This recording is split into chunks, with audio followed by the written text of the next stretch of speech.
तो आज हम स्टार्ट करेंगे एरोमेटिक अमाइंस के बारे में। एरोमेटिक अमाइंस जो हैं ऐसे कंपाउंड्स होते हैं जिनमें अमाइनो ग्रुप जो है प्रेजेंट होता है उनकी एरोमेटिक रिंग में। जैसे हमारे पास यहाँ एक बेंजीन है, उसका हमने हाइड्रोजन को रिमूव करवा दिया और उसमें हमने अमाइनो ग्रुप को ऐड कर दिया, जिसकी वजह से हमारे पास ये कंपाउंड बनेगा जिसमें NH2 अटैच्ड है बेंजीन रिंग में, और इस कंपाउंड का नेम है एनिलिन। अब यहाँ जो एनिलिन में जो N है ये यहाँ sp3 हाइब्रिडाइज्ड है। तो अगर हम एरोमेटिक अमाइंस की क्लासिफिकेशन की बात करें तो एरोमेटिक अमाइंस जो हैं ये 3 टाइप्स में क्लासिफाई हैं, that is primary amines, secondary amines और टर्शरी अमाइंस। प्राइमरी अमाइन का मतलब ये है सिर्फ इसमें अमाइनो ग्रुप जो है प्रेजेंट है, और इसको हम एनिलिन भी बोल सकते हैं और इसको हम फिनाइल अमाइन भी बोल सकते हैं। अब नेक्स्ट है हमारा सेकेंडरी अमाइन। सेकेंडरी अमाइन का मतलब ये है कि इसमें एक मिथाइल ग्रुप जो है प्रेजेंट है, तो इसको हम लिखेंगे N पे मिथाइल है तो हम लिखेंगे N मिथाइल एनिलिन। अब टर्शरी अमाइन में क्या होगा कि हमारे पास 2 मिथाइल ग्रुप प्रेजेंट होंगे, तो हम इसको लिखेंगे N, डाई मिथाइल एनिलिन। तो अगर हम इसकी नॉमेनक्लेचर की बात करें तो इसमें हम क्या करेंगे कि हमारा कोई भी एक अराइल ग्रुप है जो हमारे नाइट्रोजन एटम से बॉन्ड है, उसके सुफिक्स में हम अमाइन ग्रुप ऐड कर देंगे।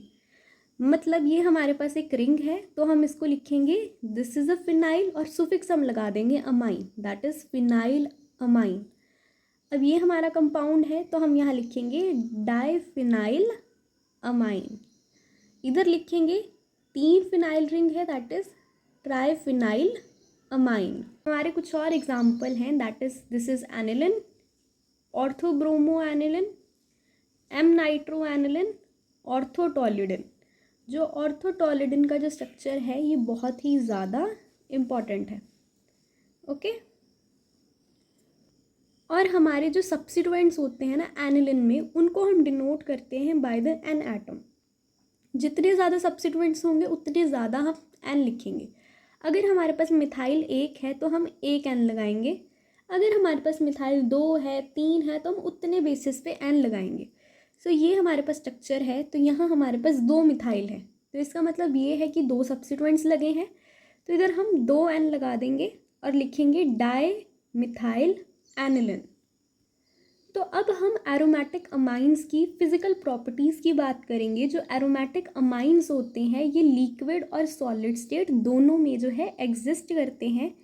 ये जो एरोमेटिक अमाइंस होते हैं ये कलरलेस होते हैं और इनकी कुछ करेक्टरिस्टिक ओडोर भी जो है प्रेजेंट होती हैं। जो हमारे एरोमेटिक अमाइंस की जब हम ऑक्सीडेशन करवाते हैं तो उनका जो कलर है वो ब्राउन हो जाता है, ठीक है जी। अगर हम नेक्स्ट बात करें, जो बॉइलिंग पॉइंट होता है एरोमेटिक अमाइंस का वो ज़्यादा होता है as compare to corresponding amines से। हमारे पास 2 तरह के अमाइंस हो सकते हैं, एक हो सकता है एरोमेटिक, दूसरा हो सकता है एलिफेटिक।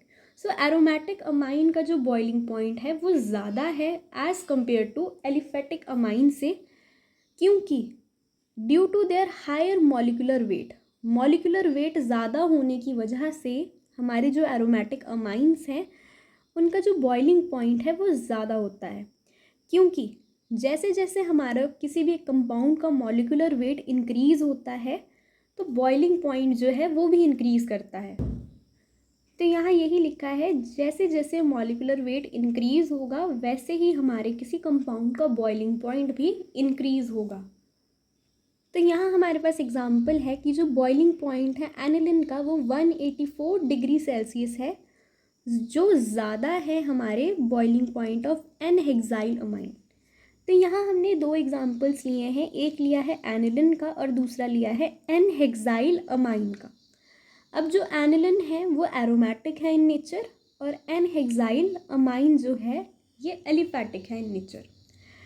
अब इनके मॉलिक्यूलर वेट जो है इन दोनों का डिफरेंट है, जिसकी वजह से इनका जो बॉइलिंग पॉइंट में भी एक बहुत बड़ा डिफरेंस है कि जो एनिलिन का जो बॉइलिंग पॉइंट है वो ज़्यादा है as compare to n hexyl amine से। अब नेक्स्ट हमारा ये है कि जो एन मिथाइल एनिलिन जो है उसका बॉइलिंग पॉइंट ज़्यादा है एनिलिन से, और जो बॉइलिंग पॉइंट है N, di methyl aniline is lower than N methyl aniline.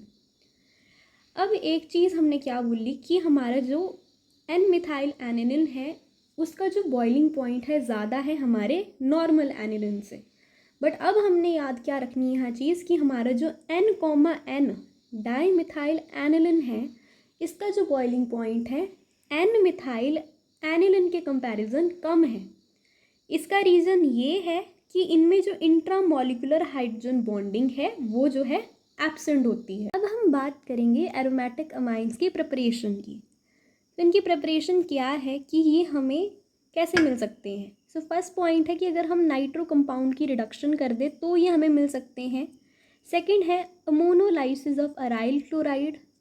Third है हॉफमैन रीअरेंजमेंट, और लास्ट है हमारा रिडक्शन ऑफ एजो कंपाउंड।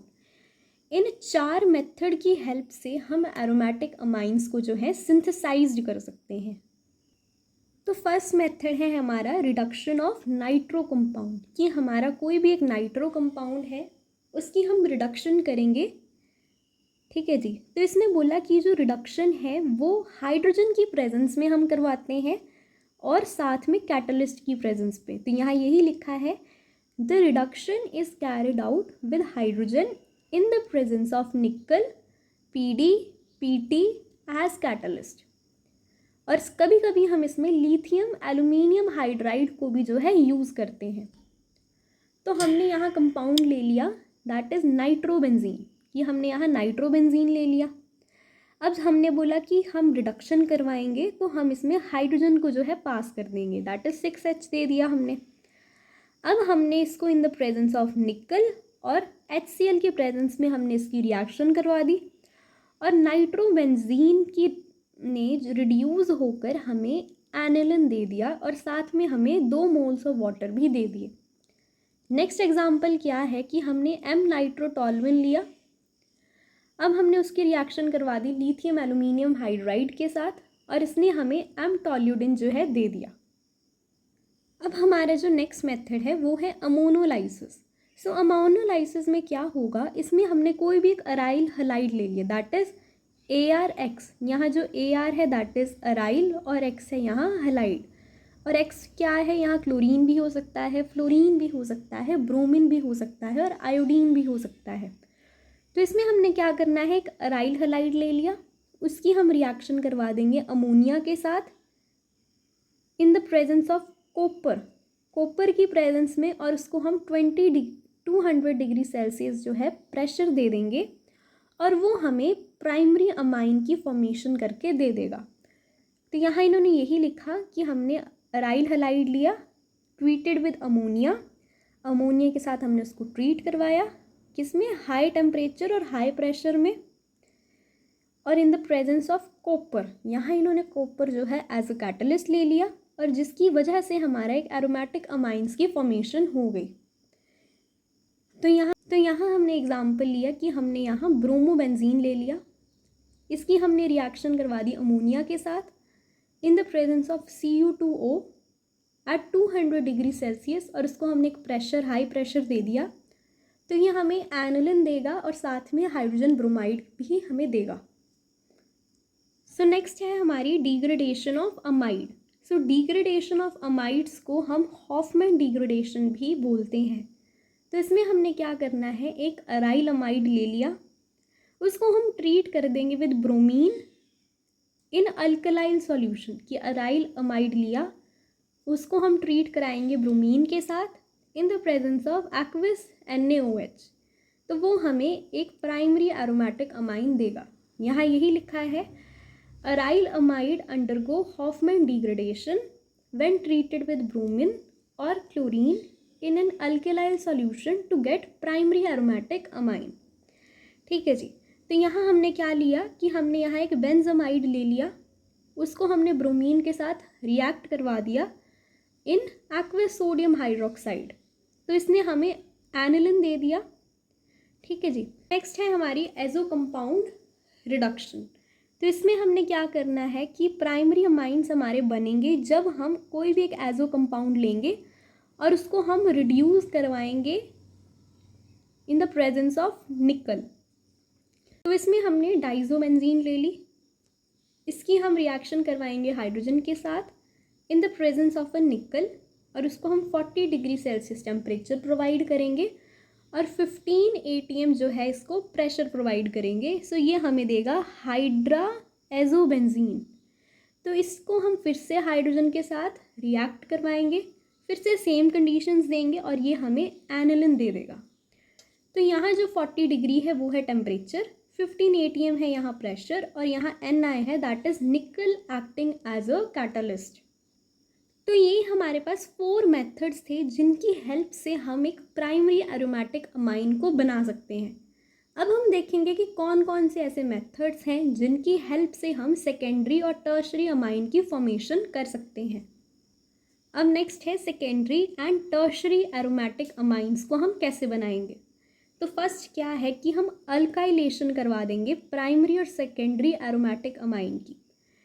तो यहाँ हमने एनिलिन ले लिया, अब इसकी हम रिएक्शन करवाएंगे अल्काइल हलाइड के साथ, दैट इज़ इथाइल ब्रोमाइड ले लिया हमने, और हम इसकी जो है रिएक्शन करवाएंगे इन the presence of a base, जिसकी वजह से हमारा जो HBr है वो निकल जाएगा और हमारी यहाँ सेकेंडरी अमाइन की फॉर्मेशन हो जाएगी जिसका नेम है N-इथाइल एनिलिन।